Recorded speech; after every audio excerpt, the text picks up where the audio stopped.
दीपक जी वृंदावन से। राधा वल्लभ श्री हरिवंश महाराज जी। गुरुदेव भगवान, अगर महाप्रभु जी माधवेंद्रपुरी पाद जी के लिए खीर चुरा सकते हैं, द्वारिकाधीश नरसिंह मेहता जी के लिए मुनीम बन सकते हैं, गिरधर लाल मीरा जी के हो सकते हैं, तो प्रभु हमारे सभी आचरणों को सुधार के हम पर ऐसी कृपा क्यों नहीं कर सकते? क्योंकि हम तो इतना बल नहीं रखते प्रभु द्वारा। प्रभु कृपा कर रहे हैं मेरे नाथ, आप समझने की चेष्टा करें। प्रभु कृपा कर रहे हैं पर हम उस कृपा का तिरस्कार कर रहे हैं, पक्का माने। उनके जैसा कृपालु अगाध करुणा सिंधु तो ना था, ना है, न रहेगा। और वो अहेतुकी कृपा करते हैं, किसी साधन पक्ष को देखकर कृपा नहीं करते। पर हमारी जैसे कोई पिलाने वाला पिलाए तो हमारी अंजुलि तो परिपक्व होनी चाहिए, अंजुलि तो अच्छी बंधी होनी चाहिए। अब ऐसे अंजुलि बांधे तो जो आ रहा है वो ओठ तक नहीं पहुंच पा रहा, बीच में ही निकल जा रहा है। हमारे अंदर इतनी सामर्थ्य नहीं है कि हम काम क्रोध मद लोभ मत्सर पर विजय प्राप्त कर पावे, पर इतनी तो है कि हम आग के नजदीक न जाएं।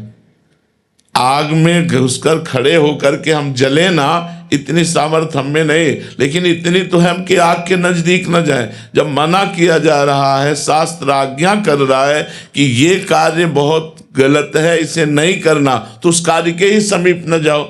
जैसे हम यदि संसर्ग कर लेंगे, काम का जहां संयोग बनता है हम संसर्ग कर लेंगे, उसके समीप पहुंच जाएंगे, फिर हम नहीं बच पाएंगे, फिर हम भ्रष्ट हो जाएंगे और कहेंगे कि पता नहीं भगवान ने ऐसा क्यों किया, उसमें हमारी गलती है।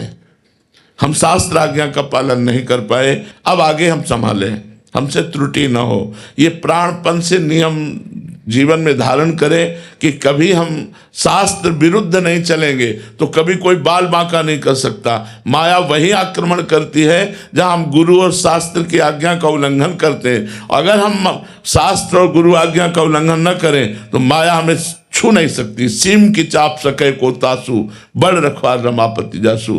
तो बड़े बड़े जो उपासक हैं कभी कभी चूक कर देते हैं, आनंद की उमगन में आकर, अपने भजन के आनंद की उमगन में आकर के कभी कभी चूक कर देते हैं और फिर माया उनको परास्त कर देती है।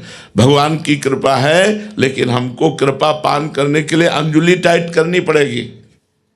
जो हमारे अंदर पोलापन है उसे हटाना पड़ेगा, घनीभूत भक्ति लानी पड़ेगी। तो हमें खूब नाम जप करना है और जहां से हमारे गंदे आचरण होते हैं उनसे बचना है। अगर आपने हमारे चैनल को अभी तक सब्सक्राइब नहीं किया है तो कृपया सब्सक्राइब कीजिए, लाइक कीजिए और अपना कीमती कमेंट जरूर कीजिए। आपके सपोर्ट से हमें बहुत हिम्मत मिलती है और काम करने की और भी जिज्ञासा बढ़ती है।